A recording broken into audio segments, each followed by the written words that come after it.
Welcome back to Triple Off Sports Talk. I'm Josh. That's Bryce in the pitch dark. That's Roy over there who lost his mic. Fun episode. Pod 57, week 13. I got some interesting news to tell you guys about week 13, so we're going to get into this. This is going to be a good one. First, let's go over the scores. 3 Thursday games for Thanksgiving. Bears go into Detroit and look like they're about to get blown out, come back, and then blow it somewhat. Not really blowing it, but they blew it. Lions win 23-20. Cowboys beat the Giants in an ugly one, 27-20. And the Packers take care of the Dolphins in a frigid game in Lambeau Field, 30-17. Takes us to Black Friday football, where the Chiefs hang on and win an ugly one at home against the Raiders. Takes us to Sunday. Texans win 23-20 in Jacksonville. Colts sneak out a late comeback win in New England, 25-24. Chargers win one in Atlanta, 17-13. Seahawks win a wild one, back and forth, 26-21 in MetLife against the Jets. Titans get blown out against the Commanders in Washington, 42-19. Steelers win a high-scoring game, 44-38. Might be the highest-scoring game in their existence. Vikings win a close one, a comeback win at home against the Cardinals, 23-22. Rams win a boring game, 21-14 in New Orleans.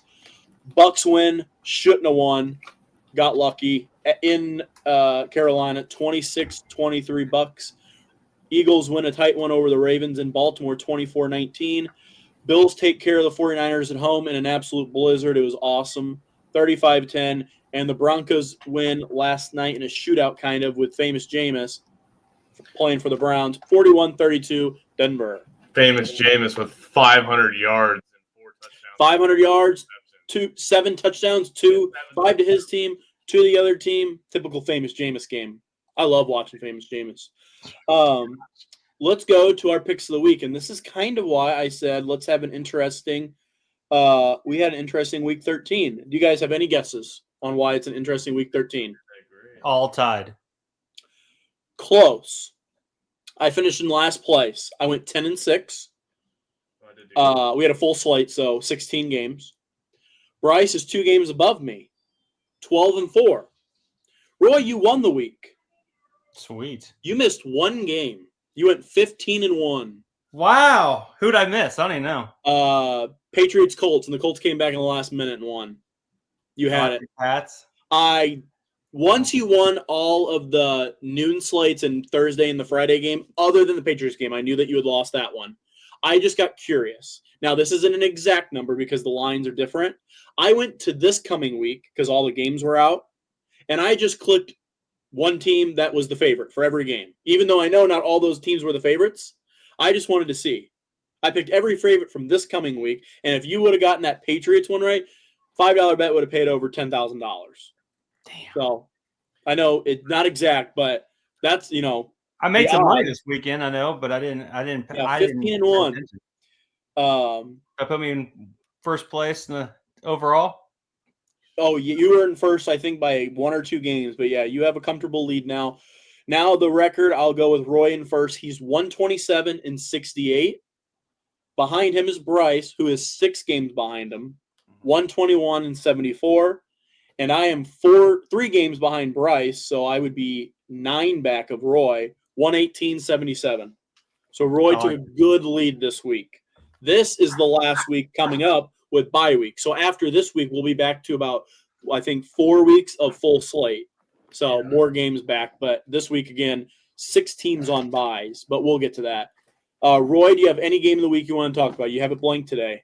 Well, the only game I really got to, I watched all the Thanksgiving games, but I figure you guys will talk about some of that. I watched the Bills and 49ers. I don't know if you guys got to watch it. I did. Watching McCaffrey's calf. Yeah. Did you guys see that? The slow motion of that? Yeah. Gosh, man, that guy cannot get it. They said it's a PCL, so it's a knee tendon, but popped in the Achilles area. I was afraid he tore his Achilles. It goes down his calf, though. Yeah. No, I was afraid he tore his Achilles like Kevin Durant did, where he hurt his Achilles, and the next game he came out and it popped. So that's what I was afraid of. But that cold weather in a hard field, that's just a tough for him. And he landed right on – this isn't confirmed. He landed right on the side of his knee, falling sideways. Landed right on his knee with all his body weight. They think that's what aggravated it. Yeah. Popped it the next play when he tried to accelerate. But that game, I mean, that just showed. I mean, Buffalo may be the best team in the AFC right now, if not NFL. I mean, Josh Allen is just—he must love those cold games. And if they can get a playoff game, if it's already snowing now in Buffalo, just wait till January when it's really going to be bad. I wish I kind of lived in Buffalo. They're offering $20 an hour to help clean up the stadium. I'd do it. That'd be fun, I think. Oh yeah. You see those guys with the slides and they're coming down with their shirts off and everything. That's pretty funny. Oh yeah. They're fucking nuts up there. But I mean, Josh Allen. I mean, he's putting the team on his back. I mean, they got some rushing touchdowns this week, but he just puts them on his back and just plays, and he just makes play after play. Just amazing. He won me in my fantasy because of the double touchdown that he got. Oh yeah, that was crazy. That was pretty insane. I didn't even know that was how that worked. I didn't even know it. Like I didn't even know it was a double touchdown until the guy I played in the fantasy. You got 2 total touchdowns from that. Do what? You got 2 total touchdowns from that. Yeah, you got a passing touchdown and a receiving touchdown. And a receiving touchdown on that. So most leagues in fantasy, that's 10 points. 6 for the receiving, 4 for a throwing. Now, unless yours is different, that's the standard. No, mine's 6 and 10-point touchdown. 6 for each touchdown. Okay, so you got 12. Touchdown. That's a 12-point swing right there. So you have a valuable quarterback league. Oh yeah. I didn't even know. See, I didn't even check fantasy points because it was a Sunday night game. So Monday morning, I didn't even pay attention, and I saw it was in the lead. I'm like, and I won by 1 point. So I mean, I understand why the guy's pissed. I mean, that's that would be aggravating. But it's just, but Josh Allen's just been amazing, and that defense seems to be getting better every week. Yeah, they're getting the players healthy. I'll talk about the game a little bit. I watched most of it. Buffalo just continues their hot streak. That weird game, you have to run the ball so much because of the snow. Allen has the arm to throw it through that kind of weather better than most. But for the 49ers, my biggest takeaway is how injured they are. I mean, they're depleted on all facets. The 49ers usually can run the ball down your throat. I mean, that's been their calling card. Run the ball down your throat. Purdy makes the play action. He hits the open receiver. That's how it works. I thought this game was tailor-made for him, but they're so injured everywhere offensively. They have no run game. And I mean, they have an okay run game, but it can't sustain you a game like they used to. They have to pass the ball, and they don't have the receivers for it at the moment. It's Debo, Jawan Jennings, and George Kittle. Kittle had 1 catch for 7 yards this week. So just depleted defensively. They're atrocious right now. They couldn't stop the run at all. Well, they even just put McCaffrey and Mason on IR. Yeah, I was just about to say Mason's on IR now. Yeah, they're done. So who's the third running back? I don't even know who the third. I know the name. They had 6 runners one game this season. I don't remember. Do you guys remember that? It was 3 weeks ago. They literally had 6 guys run the ball. Yeah. The guy's name is. Any of them any good? I mean, everybody's good behind that 49ers line, but Isaac Guerrero. He was the backup. Whenever McCaffrey was out for so long, he would get the split, when he would come in for Mason. A little bit of a speedster, actually. Kind of like a Raheem Mostert type when he was there. Not big dude at all, but does have some burst. But I don't have anything else for this game. Buffalo took care of him in that weather. Yeah, I don't really have anything on the actual game itself, but a few other things. I did have a friend win tickets the night before the game, and they drove to New York, Buffalo, and got to go to the game, and their seats were completely covered in snow, sat in snow the entire game. The guy's a Chiefs fan, one of the guys that went, and I was like, it's about fucking time you went and supported a good team. Wore a Bills jersey and everything. I'm going to shout him out, Carter. I'm glad you finally wore a fucking good jersey for once. And he was talking to me about how he loved the fans. He was in the Mafia, shotgunning beers. Then he was fucking watching people jump through tables and shit, So he's not a Chiefs fan. Not a Chiefs fan. I'm going to tell him that, and I hope he watches this and sees that. No Chiefs fan would have done any of that. Exactly. No. I don't ever want to hear some shit from him again. Yeah. The other little thing I want to talk to you about the game is I've been seeing a lot of reports about the 49ers might move away from Kyle Shanahan. Really? Yeah, I have seen a lot of it. I don't know if you guys have, but I just wanted to hear your guys' opinion on that. I'll go first. They won't. That GM loves him. They've given John Lynch is the GM, right? John Lynch loves Kyle Shanahan. They got there at the same time. That team's injury riddled, and they still have Brock Purdy on a rookie contract next season. He's not going anywhere. I would could. hold him to that. I would be hard. I mean, he's done really well. This year's just been a fluke. Yeah, injuries just everywhere. And like you said, John Lynch played for Kyle Shanahan's dad, Mike Shanahan. So I just can't imagine them. It has happened, but unless Kyle Shanahan wants out because of something, I just can't. Yeah, you all right? Choking on it? I'm good.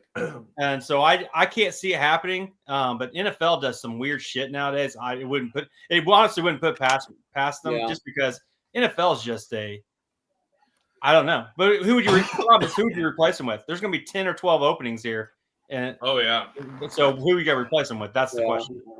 Anybody better? That's the question. If this was a year where maybe Brock Purdy walked because they, have so many contracts and they, have a really bad year and Brock Purdy has a bad year and they don't decide to keep him. Like if that was the case and they're kind of starting fresh a little bit, then maybe I could even entertain the idea, but not when they're going to run it back with, the same team. For the most part. I don't have a game of the week. I have a topic I want to talk about. Bryce, are we talking about the Bears anymore, or are you still? We can a little bit. I'd figure to just always give a little update on it.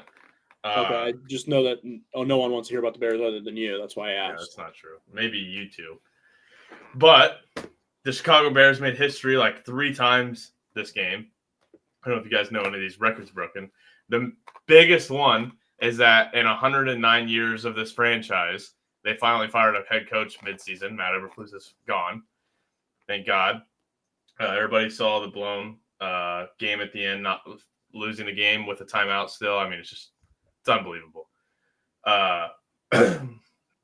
Other 2 records that were broken is Caleb Williams has the longest streak ever of any rookie of pass attempts with no interceptions. It's at like 230 or something now. And then he also broke a passing record for a Bears rookie receiver, or rookie quarterback. So those are the big 3 records that were broke this week.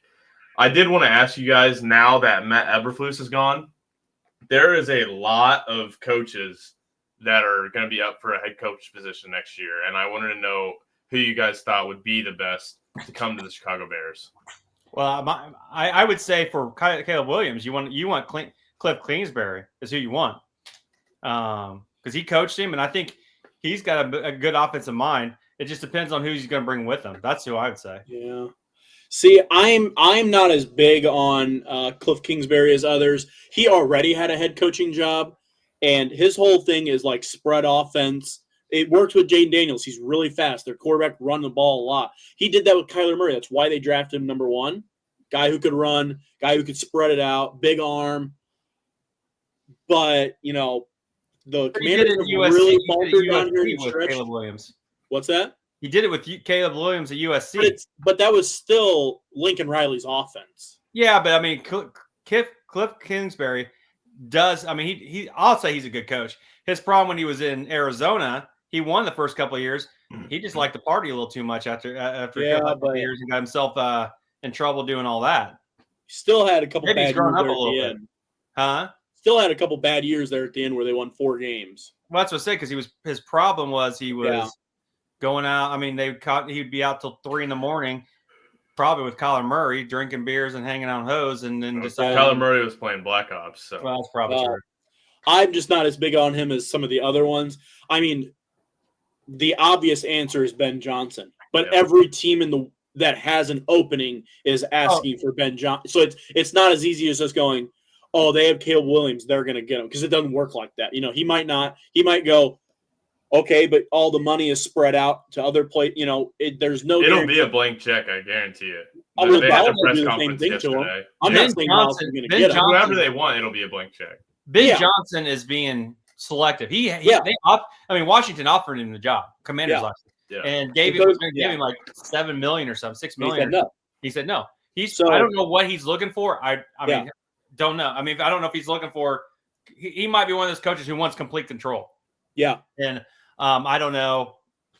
I don't know what the Bears GM how they'll do with all that. I don't know. I think that's pretty. Ben Johnson's the obvious choice, but it's hard because he's going to pick his team, not the other way around. Yeah. So it's hard for me to just pick him anywhere because we don't know what his wants are. I would say, in my opinion, and this does help Cliff Kingsbury's case, I think it needs to be an offensive guy. Oh, I agree. You a lot have of people a are good talking defense about Detroit's defensive on coordinator. paper. I do not want him. Well, I've been reading about Vrabel. Vrabel. Yeah, I've also Vrabel read is that. the one I was I don't gonna know if mention that's a because, good thing for I don't think so. It's a defensive guy. That's all you guys have had are defensive coaches. Well, You need to get someone in that can make Caleb Williams a superstar and run an offense. I agree. So whoever that is, Ben Johnson falls into that. If you can make a trade for Sean McVay, there you go. No, he likes it there. He likes that warm weather. Something that would help Sean McVay is our offensive coordinator because they work together and he loves Thomas Brown. Yeah, so, but Thomas Brown. You think Thomas Brown might be the future or not? I mean he's top 3 in the odds right now. Really? I think these next 5 weeks are going to decide that. Wide receiver coordinator to offense coordinator to head coach. It's a lot. Oh, I agree. I think these next 5 weeks are going to decide what happens. I really don't want him to be the head coach. If he does good, I'd love him to stay as the offensive coordinator. That's pretty rare, though. Yeah. I'm not saying it's impossible because I've seen it happen with the Cowboys when Mike. The last 3 weeks, our offense has been head and night and day difference with him. To me, though, I want someone to come in with their offense, their way. And I'm not saying they need to change like Caleb Williams, but like something that makes sense, that flows. Well, that's not what the GM's doing. I think you need somebody that Caleb Williams is familiar with, though, because I think he can be kind of a prima donna type person. So you need to have somebody who's familiar with him, like a Cliff Kingsbury or maybe Lincoln Riley. Lincoln Riley might be available, and that's not out of order. There's been talks at USC saying adios because he can't win out there, and so there's plenty. Ryan Day, Ohio State. No, there's a name that's talking about going to NFL. I just read today that there's teams are looking at him. Yeah, that's an offensive line, though. I don't have a game I'm going to talk about or anything. I have a team I want to talk about with a topic. Well, I want to know your guys' opinion on the Falcons. Coming into this year, they spend the big money on Kirk Cousins, and then they turn around and draft Michael Penix in the first round. I'll say this, they have, and this is statistical, not me just saying this, they have the worst pass rush in football. That's what everyone thought they'd do in the draft. They skip it, they go to Penix. Then it's a mess kind of in that regard. I'm not saying they're a bad team. They're 500, but a lot of people thought this would be a team better than 500 with the schedule they've had, the weapons they have, adding Kirk Cousins coming off the Achilles tear, though. What are your thoughts on the outlook of the season, like how they can do, playoff team, not playoff team, what they do at quarterback? Because Kirk Cousins, as it stands, 17 touchdowns to 13 interceptions, and if you've watched any of his interceptions recently, they're bad. They're rough, like bad. I would say with the Falcons, they're maybe because of that division, they may be a playoff team. I don't think they are. I think the Bucks, or the Bucks got the division lead, right? So they have the same record. They're both 6-6, but the Falcons have beat them twice, so they basically hold the game over them. The problem with the Falcons, one, their defense is terrible, like you just said. They should have drafted defense instead of what they were doing. I don't know. That was just a blunder by the GM, and their offensive line can't protect Cousins, and then he's making bad throws. So you got the worst things you can possibly do, trying to make off a playoff push.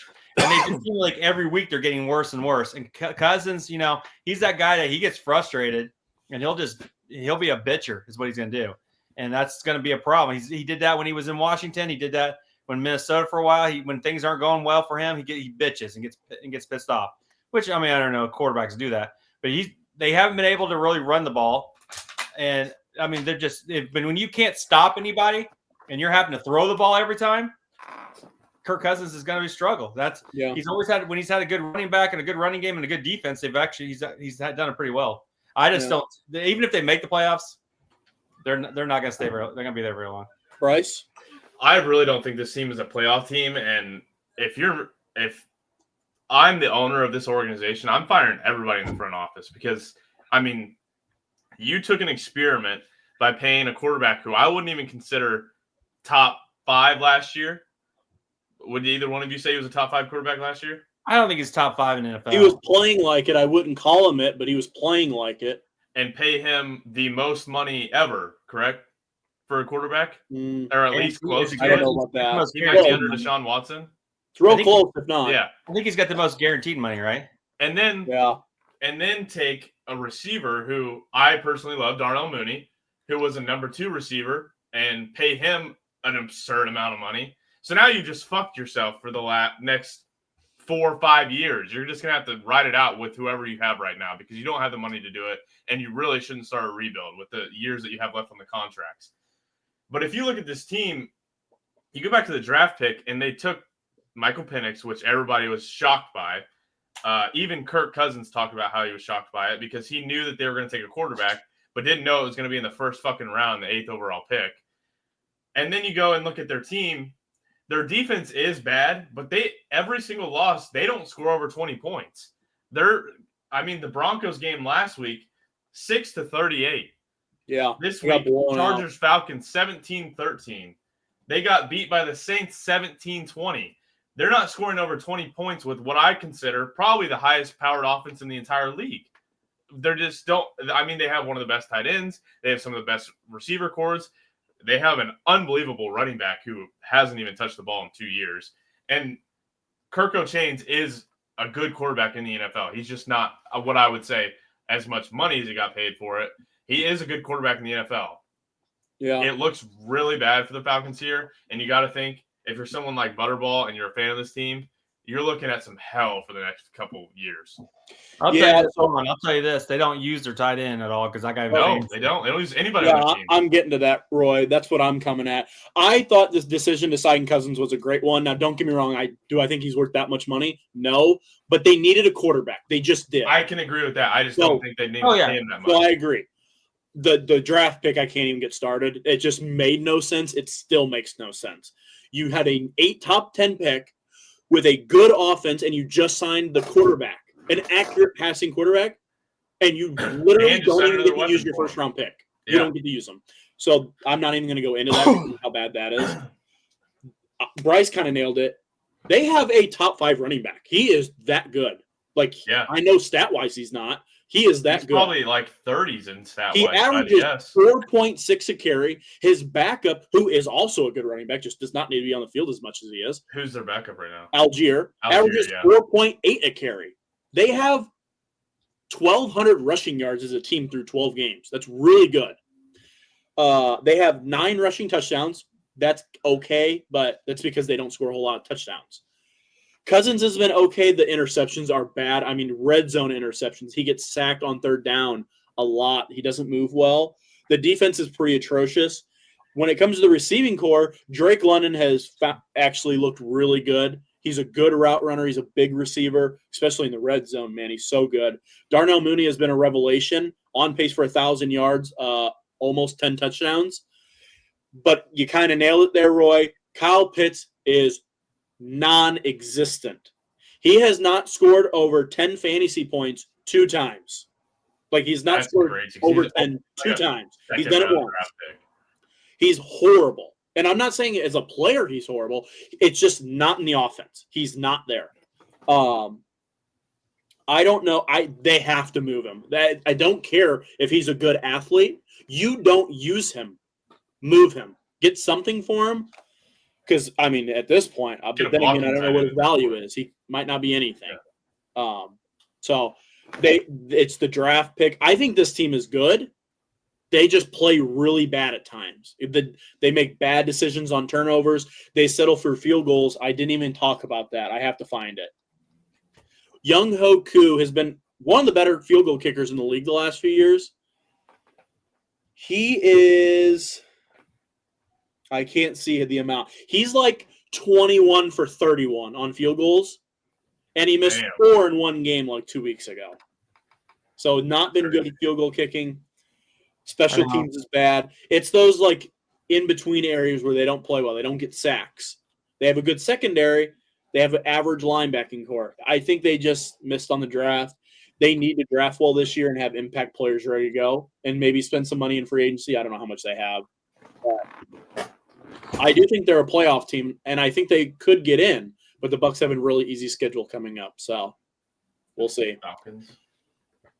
No, the Bucs. The Falcons have a tough one, but the Bucs they're tied, but they hold the tiebreaker, so basically they have 1-game lead. Falcons don't have a tough schedule coming up. Tougher than? Have you seen the Bucs? The Falcons play the Raiders, Giants, and Panthers in the last 5 games. Okay, I'll pull up the Bucs schedule. And they play Vikings and Commanders. Those are 2 tough games, but they should win. Raiders, Giants, Panthers. The Buccaneers have Raiders, Chargers, Cowboys, Panthers, Saints. Yeah, they should win all 5 of those. Probably. Maybe not the Chargers, but that's it. That's the only one. All right. I don't have anything for football. You guys? No. Yes. Let's go into our picks for this week. Thursday night football. We got a good one, boys. Packers go into Detroit, face the Lions. Roy, what do you got? This was actually tough for me because the Lions are beat up on the back end and are hurt. They got a lot of defensive players hurt. I'm gonna go Packers. Roy's picking against the Lions. I know. I'm actually gonna go with the Lions.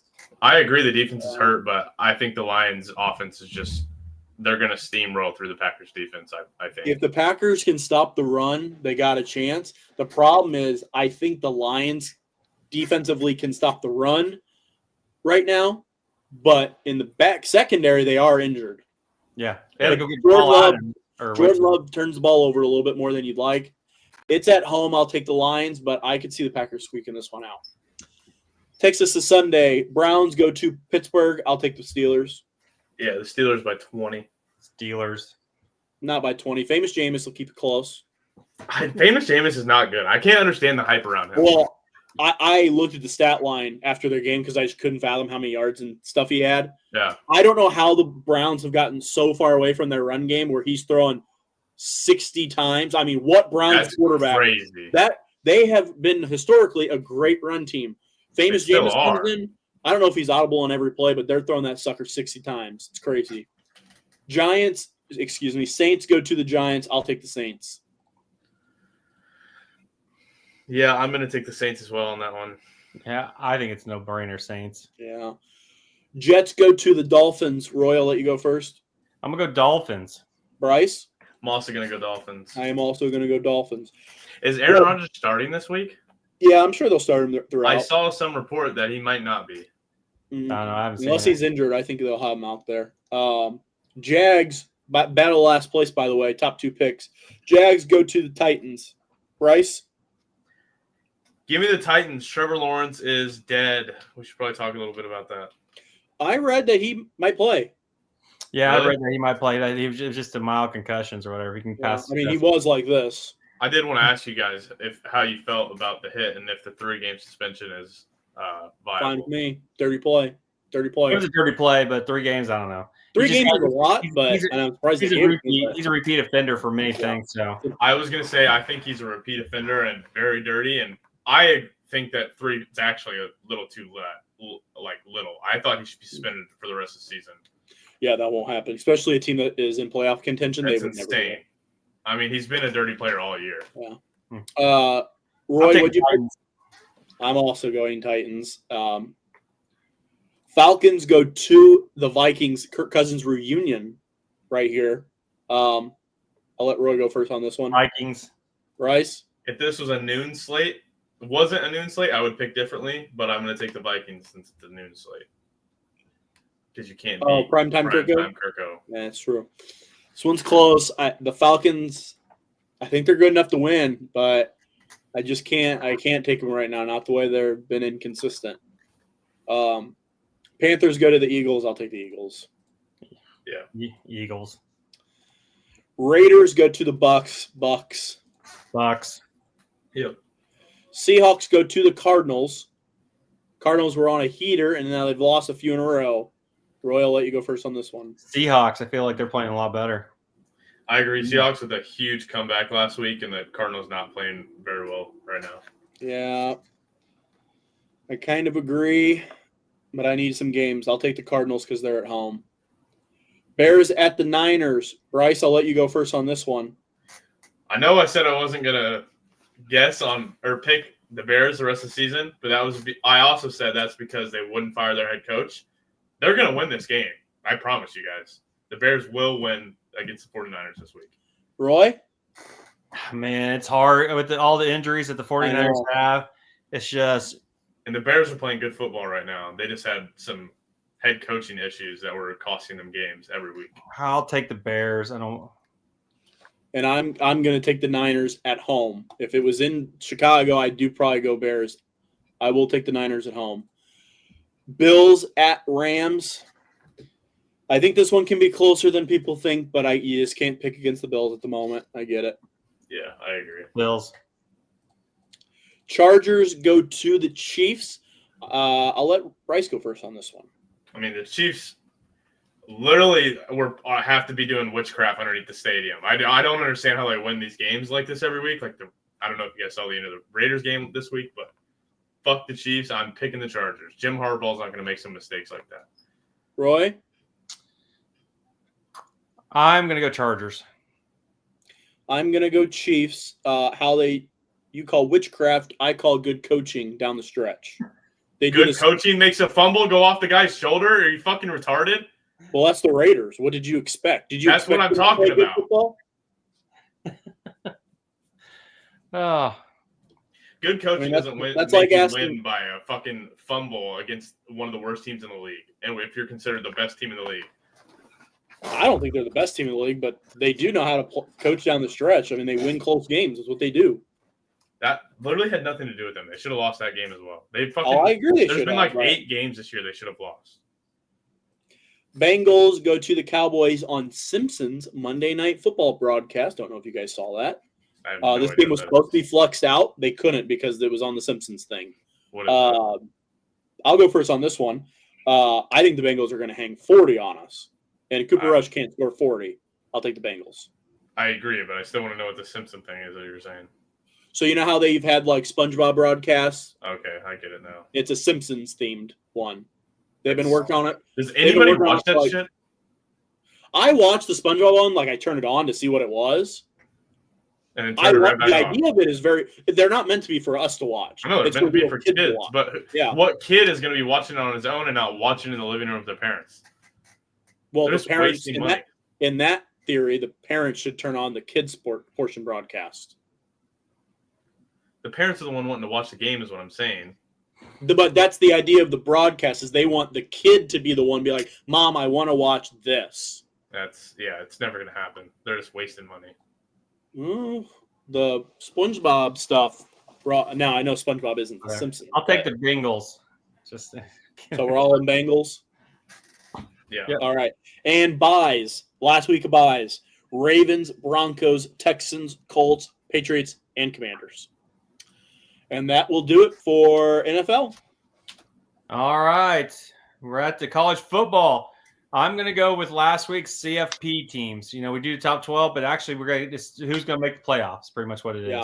Now this will change a little bit because some of these teams lost. Yeah. Last week it was the 4 buys were number 1 Oregon, number 2 Texas, Miami was 3, but they just lost this last weekend, and then Boise was 4, and Boise won. Ohio State was 5. They just got their ass beat. 6 was Penn State. They won, so they'll move up probably to 5. 7 was Notre Dame. They'll move up. They won. 8 was Georgia. They pulled off a lucky comeback win against Georgia Tech. I don't know if you guys saw that. Wasn't it like 8 overtimes? Yeah. 9 Tennessee, which they won past week.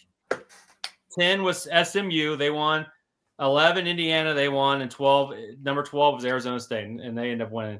But now this regular season is over now, so now we're into the conference championships. So things could change a little bit here and there. Yeah. But we'll go with games this past week. Well, first one, let's talk about the Georgia Tech. I don't know if you got to watch it. It was 8 overtimes. I watched the last 5 minutes and all the way through. Oh, I watched that. I watched most of that game, and Georgia Tech outplayed Georgia almost the entire game. And the game is over if Georgia Tech's quarterback hands it off instead of keeping on the option play, keeping the ball. He hands it off. It's a walk-in touchdown, but the quarterback keeps it. And both those teams didn't really want to hand that ball off in overtime. No. I don't get it. No.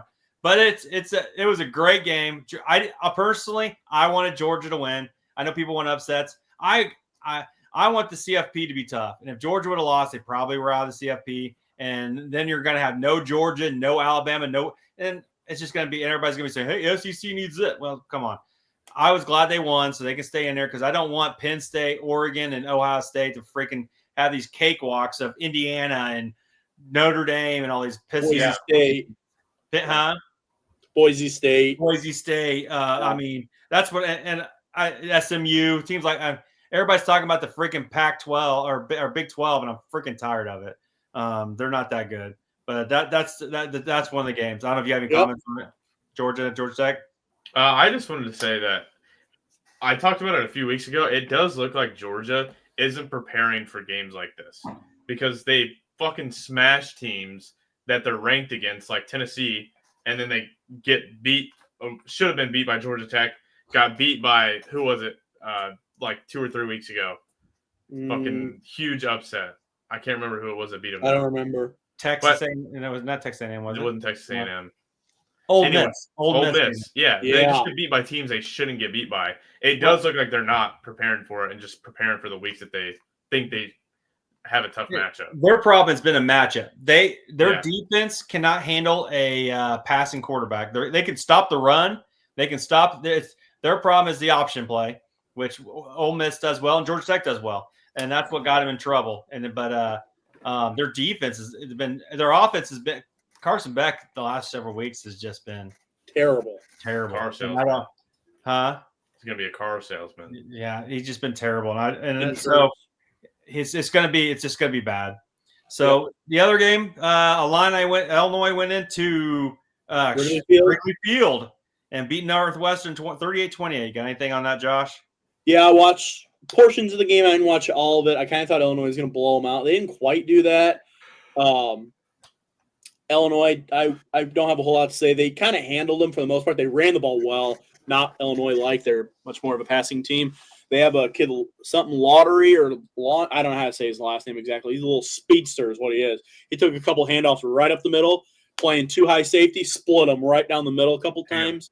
But Pat Bryant, senior receiver, tied the all-time Illinois receptions touchdown record with 10 in one season. They'll try to. I'm assuming they'll have him break it in the bowl game because it counts toward your records in a season.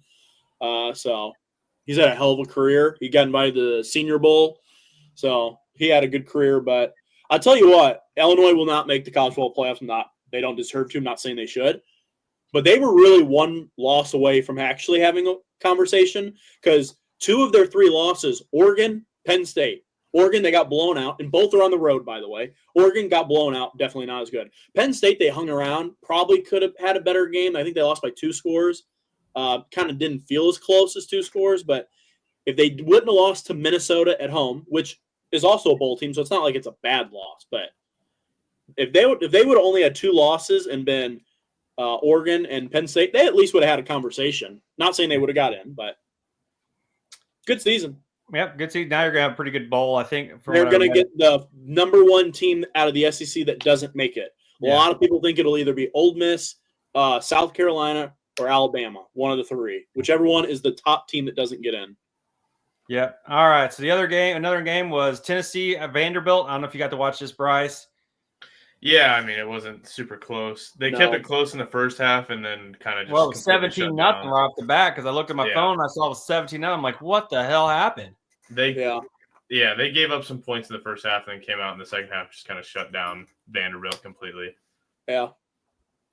So, all right. And then my game, the Wolverines, baby. Before you say anything about it, I don't know if you watched the podcast last week. He did not. Me and Josh both picked Michigan to win it. Yeah. You did? I didn't hear that. Yes. Part. We both said that we thought Michigan had a chance to win this and that they probably would. Well, all I'll say is I did not. I mean, I thought it would be closer. I put money on Michigan or plus the 23.5.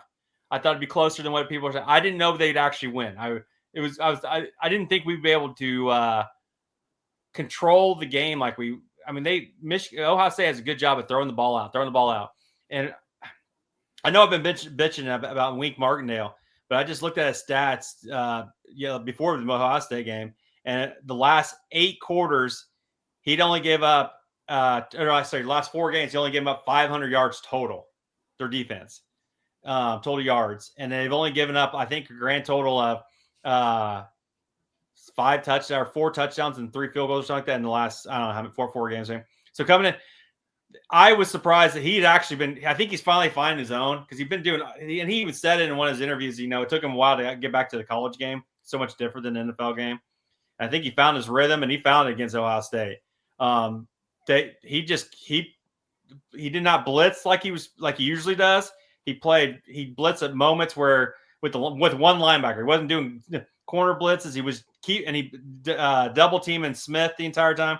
That one touchdown that Smith got, the 2 passing interference calls is what pissed me off the whole entire game. The first one on Michigan, Smith had the defender by his face mask and pulled him down. I don't know how that's a offense or defensive pass interference. The second one, he ran him over and then was wide open in the end zone. I mean, grabbed him, pushed him, and ran him over. But you weren't mad about the interception in the end zone? I won't even talk about that. I may have said some choice words with the kids in the room and maybe kick something. Yeah. But, hey, there are not many times where I actually mean this. I don't know many quarterbacks in high school football that couldn't have made that throw. Oh, I know. I mean, that was like Davis Warren put 4 yards of air under it, and he's got a touchdown. My thing is, look at Michigan finished 7-5, and if we had a quarterback, this is a totally different year. And that's on Moore. I mean, that's Sharon Moore. He should have went out. Everybody said after JJ said he was going to NFL, everybody said you got to hit the portal. Well, guess what? He didn't fucking hit the portal.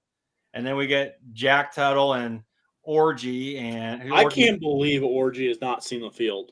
He just can't throw. He can't do it. Well, none of the other quarterbacks can. Well, at least he can run. At least Warren can. He's more accurate than Orgy. I don't care. There's no way that the little accuracy boost that he gets, especially once you guys started losing, like shit, just let the kid play. You never know. I was okay with letting Warren just throw it. We played more of a different kind of offense when Warren's out there. At least we let our running backs. And we missed that game without Will Johnson. We beat Ohio State without Will Johnson on defense. Our best offensive player in Colson Loveland, and then Donovan Edwards gets hurt in the first half and doesn't play the rest of the game. So, I mean, it was a great game. It's awesome. Now we're looking like we might be in the Music City Bowl in Nashville, which I might go to if it's down there, which would be freaking cool. I just couldn't believe how poorly Ohio State's offense played. I mean, there's no way you can only put up 10 points against an unranked team when you're the number 2 seed. It's just all around a loss for Ohio State. Yeah, Roy, you'll know this better than I would. I'm pretty sure I know this. Ryan Day is an offensive coach, correct? Yes. Yeah. And he calls the plays, correct? No.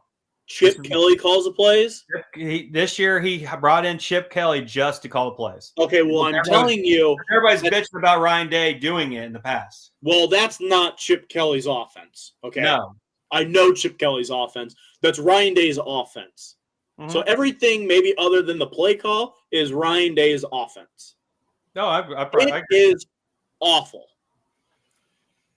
There's no reason with Will Johnson out and that secondary that Michigan has, they're running the ball every other play right up the middle. When you have Graham up the middle, top 10 pick. I don't know the other kid's name. That's a first-round pick. What? Kent Grant. Yeah, Grant. First-round pick. Why are you running the ball up the middle every other play when you have that receiving core out there? When you don't have Will Johnson out there? But I will say this. Ohio State tried to run the ball wide, and they just got strung out every time except one play. So when they did pass the ball, Michigan was only the best. This was the best game our front four played all year by far. When you can rush a quarterback, put pressure on him, and only rush 4, and have a spy with one linebacker, that was able for us to double team Ibaka or whatever his fucking name is, and then Smith and Epuka or Abuka. Yeah. So when you can do that, that helped out a lot. And so this was the best game our secondary did. I'll say that. Now I'll say Ryan Day or Chip Kelly called a bad game there. Who were the 2 D linemen for Michigan? Kenneth Grant and Mason Graham. Graham, that's the guy I want. Yeah, that dude can fall to like 14. Oh, baby. Then Josiah Stewart, our defensive end, and Derek Moore were great on defense. That was just a great game. Yeah, I'm happy. I know what Chip Kelly's offense looks like. Chip Kelly he might have a few plays in there that they play, but that's not Chip Kelly's offense. He's calling Ryan Day's offense. It's non-existent. You cannot have that. They have got to make a change. They do. There's two unless they win a natty this year. They won't. They won't. I agree. They're not physical enough to win a battle. No. So, all right, the last college game we're going to talk about. Air Force has won 4 in a row. Oh my gosh! Winning 31-20 against San Diego State, and they are now 5-7. Or finished the season 5-7. That's crazy. I only have one thing to say: if Air Force needs to hire somebody to come in and teach their defense how to survive the first 2 months of warm weather, because once it gets cold, guess what? You can't stop the triple option football. You just can't. That's all I'm going to say. Maybe they'd be in a college football playoff talk if they could have won a couple games first 1 month of the season. They still may make a bowl. Some 5-7 teams make bowls, but I doubt it'd be Air Force. Yeah. Shout out Air Force. Never give up. So, hey, that's college football. The season's over. Now we just got the championship games. I'm really looking forward to seeing. But I watch them. But none of the team. I think the Texas Georgia game will be pretty good. Other than that, then it's bowl season, which we'll pick every bowl game after it's all. I am a little excited to watch the Clemson SMU game. Clemson will not get in unless they win. If they win, they get an automatic bid. SMU maybe doesn't get in. I don't know how many losses they have. The winner of the ACC will get in. That's it. Well, I know that, but like if Clemson beats SMU doesn't get in. It's close. That's today. SMU has one loss. Yeah, that's what I thought. Right. So that'll be close. And what they do with Miami and an SEC team, Alabama, what do they do with those? I'm excited. Because the whole season looked like it was going to be SMU and Miami in the SEC or ACC championship. But we can get into that next week once we kind of know the champs. But I don't have anything else for college football. You guys? Nope. Yeah, SMU is 11-1. So yeah, two lost them, or you take a 3-loss SEC school. Exactly. That'll be interesting. All right, baseball. So that's football. Me and Roy, Bryce, we're gonna have you do this one of these days because only 2 people have signed. You can look at the teams that we have and the players, and you can make a list just on your own time and just pick a team because only 2 have signed, so you'll go just 0 for 2 on those. We had a big boy, number 3 on our list out of the 26. We had the bonus.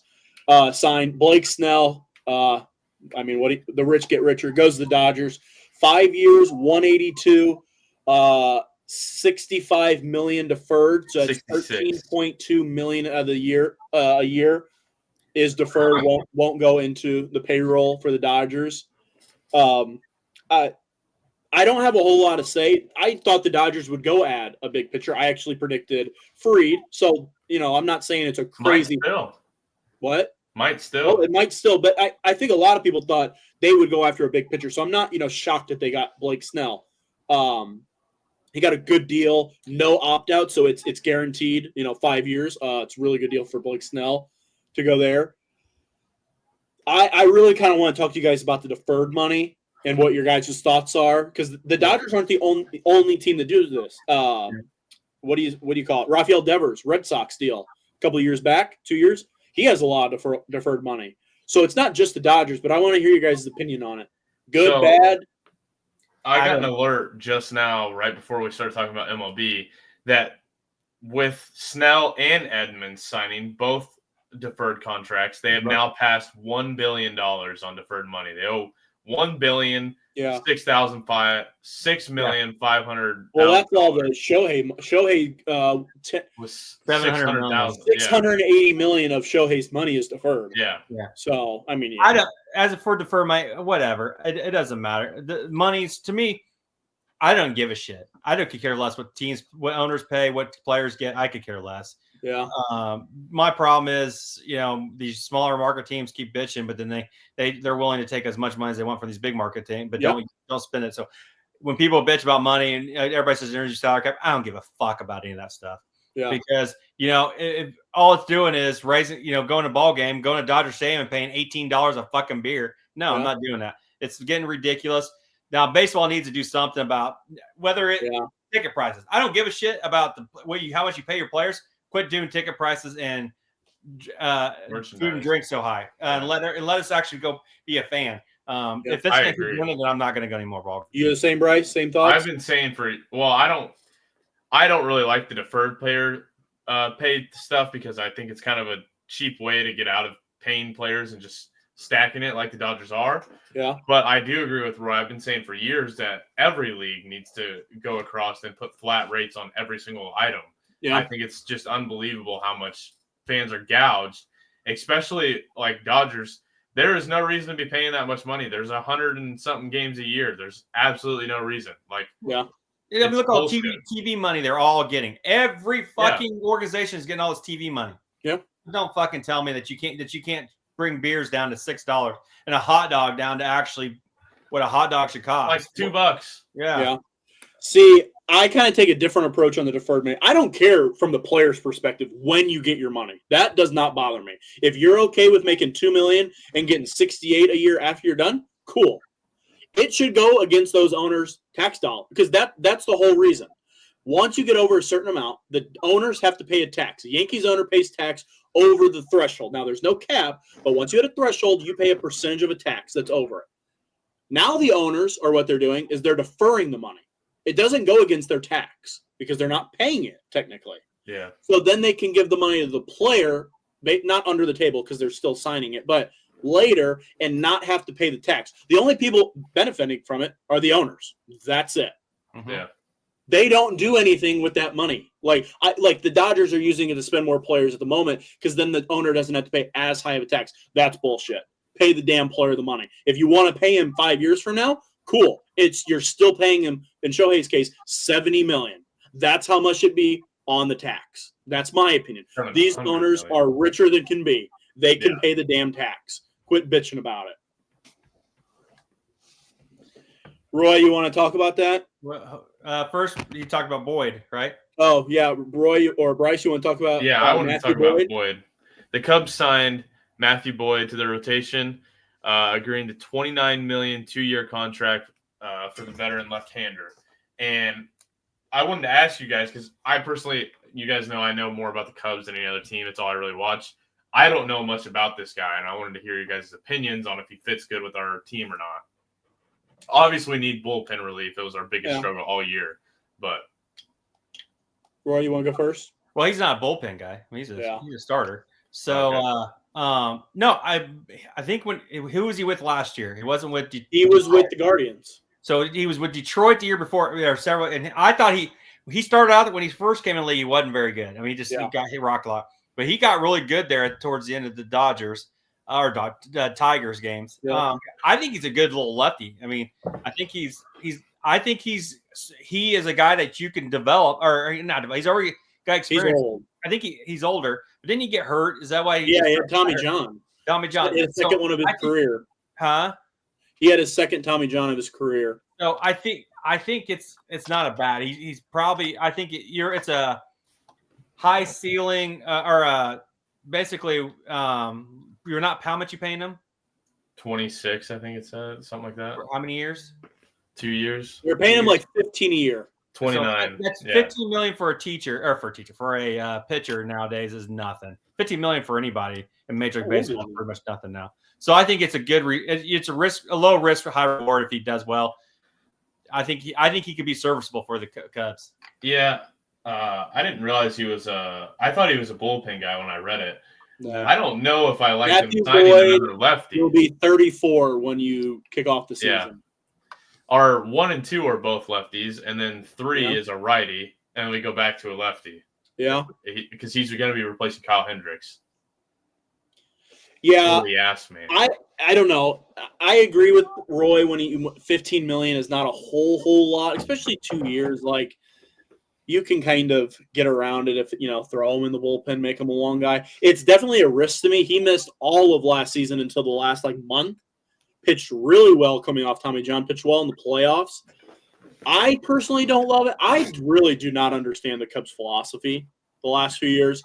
They go all in on a coach. They spend the most money for a coach in the history of the sport. They go and sign Cody Bellinger. That's it. They don't do anything else. They have a very weird route, in my opinion. Signed Shota Imanaga last offseason. That's true, but that at the time when they signed him, that was not a big signing. It seems like a good signing now. I get it. That was a huge signing. He was the second pitcher coming out of Japan. Yeah, but no one had ever heard of him, and he's 30 years old. No. But I don't love it. I would rather the Cubs save that $15 million and go after Corbin Burns. Why? What are you saving the money for? I agree. Your team is not like. Don't get me wrong. They have a higher payroll than most. Like they're in the top half, but they're nowhere near the Dodgers. They're nowhere near the Yankees. What are you trying? I don't know. We're pretty high ball market. I know. I understand the signing. I just don't love going out and spending $15 million on number 4. That's just my opinion. I'd much rather you spend another $15 million. Probably a 5, depending on if Assad is a starter or not this year. The picture that I saw was Imanaga, Steele, Tyone, Boyd, Assad. That was 5. Yeah. I don't love it, but I don't hate it either. It's just like one of those whatevers to me. I would have just rather them use that $15 million elsewhere, in my opinion, but that's just my opinion. Yeah. I don't hate the signing. And Roy, you wanted to talk about something else? I don't know if you guys saw this. The Manfred is talking about calling the golden bat rule. Yeah. Have you guys seen that? I read about it today. I saw, but I don't really know what it is. So what it is it'd be allow a team to pick one at bat in every game to send up their best hitter, even if it wasn't their turn to hit. Yeah.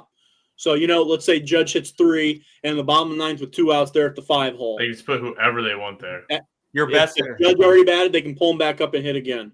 I personally hate it. The theory is cool. It's not baseball at all. We're turning into the XFL. No.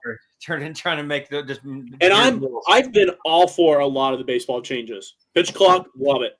Should stay forever. Even if I don't love the injuries it's causing, but I like the game and the speed. You didn't need to sit there and take your batting gloves off after every pitch. You just didn't. I love the bigger bases, more steals, more fun baseball. I mean, what the hell? That is not baseball. Not even close. No. What's the point of having a bench if you can just call on your best player at all times? Oh, I agree. I like seeing pinch hitters come in. Yeah, not at all times. It's only one time per game. Well, I know, but every game the Yankees are going to call on Aaron Judge or you know what I mean. Like I get it. Like I'd rather see Aaron Judge bat than Jazz Chisholm in a big spot. Like I get it, but like come on. Yeah. Not a huge fan. That's all we have for baseball. If there's signings, we'll talk about them next week. But Juan Soto, from what I've heard, is projected to sign the next week and a half, 2 weeks. So we're due for a big one. And then once he goes, it's going to be a free-for-all. It's actually been a lot quicker this year than last year from everything. So I think once Soto goes, it's going to be quick. I think most people will be done by the end of January. So big names, not the little ones. And I'll just take it as miscellaneous. I don't have a game or something this week. I don't have anything. All right, well, I will explain my game since Roy clearly didn't watch the podcast last week. Nope. Because he somehow believed that we actually picked Michigan and didn't trash them for 20 minutes. I listened to the first probably 10 minutes. You would not have liked what we said about the game. Yeah. You would have blasted us today. Yeah. I was expecting to hear a lot of shit. Well, I'll just say this, Roy. Bryce was taking the minus 21. I just want to listen to see I couldn't remember who you guys picked. That's what I want to hear, the NFL picks. Well, we picked. I didn't pay attention to it. So I started a new game series. It's only going to last 3 weeks long. Last week was the first week. Basically, the game started with me, and I chose my 5 favorite players of all time of any sport. And then this week's going to be Josh, and then you'll be next week, Roy. And then we guess their 5 players, pretty much. So I have 5 athletes, Roy, my 5 favorite athletes of all time, ever. Yeah. Doesn't have to be in my lifetime. I'll give you it just has to be 5 athletes of all time that are my favorite. I'll run through what mine were real quick. I had them in order. I did leave Jordan off this list just because I never actually got to watch Jordan play. He'd probably be number 6. But it went Devin Hester, Derrick Rose, Javier Baez, Charles Tillman, Jimmy Butler. Was my list. It's not who it's just people, not who you've seen. It's just your 5 favorite athletes. We know you're going to pick Mickey Mantle. We're sorry. Yeah. kind of giving it away. We know you're going to pick him. So it can be someone you didn't watch. Yeah. Okay. But we got to pick 5 for you. I have my 5. So you have to try to We're guess going to my guess 5. his. With I have mine. 3 strikes. So I'm going to say Derek Jeter for 1. I would say Derek Jeter is on that list. Derek Jeter is my number 1 favorite athlete. I know LeBron James is on that list as well. LeBron James is not on my top 5. That's insane. Probably CD Lamb or somebody stupid like that. CeeDee Lamb is not on my top 5. You got to think the QB that his sister dated is in there. Tony Romo. Tony Romo is not on my list. That dude. I did put he is number 6. Okay. But he is not my top 5. But I knew you would say him, and I knew I battled between 2 people, but you got to think. I don't even want to guess anymore because the people that I'm thinking, Aaron Judge is definitely on there. Aaron Judge is my number 2 athlete of all time. I know Dak Prescott's on there as well. You guys are just going down my list. Dak is number 3 of all time. So how many? These are the 2 that are the hardest. You got to me. I thought you were going to rip off those first 3. These are the 2 hardest. But you know them. You know them. Tommy DeVito. Huh? Tommy DeVito. Oh, no, not even Let's guess that one. I I really don't think Zeke's on there. He's hated on Zeke the past couple of years. Would you like me to give you the sports? Sure. I'll take the sports. Number 4 is a football player. Okay. I could see it being Des Bryant, but I really don't think All right, it Deion is. Sanders. Are those guesses? Who'd you say? I said it could definitely be Des Bryant, but I really don't think it is. I feel Des like Bryant is my number 4. It is? Love Des Bryant. I knew you did, but I didn't know if you would Love put him in top 5. Yeah. And So number 5 is the hardest. What sport is that? Probably a hockey player. It's basketball. But I was thinking you'd have a basketball on there. And I'm going to just shoot a shot in the dark like I this think you player might get does. Tyler Hero.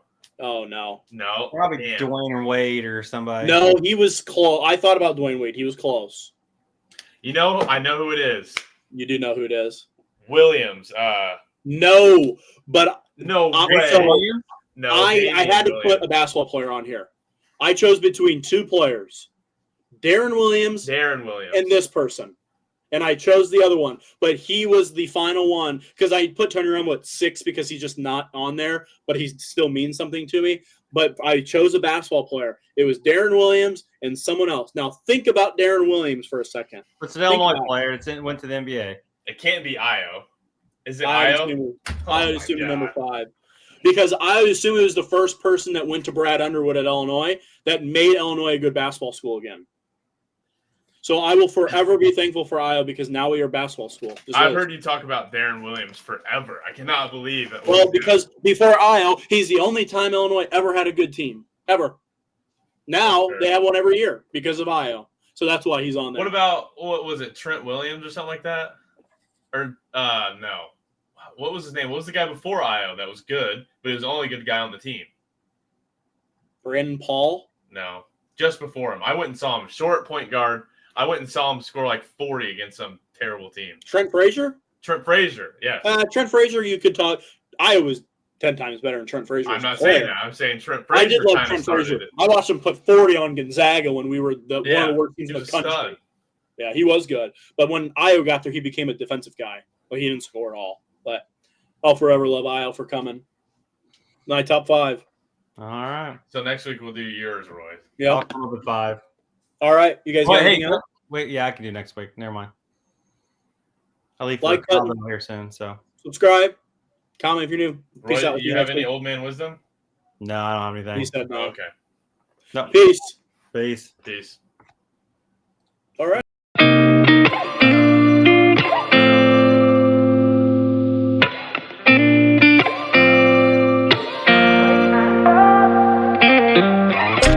Gotta find my way to you, even though you're next to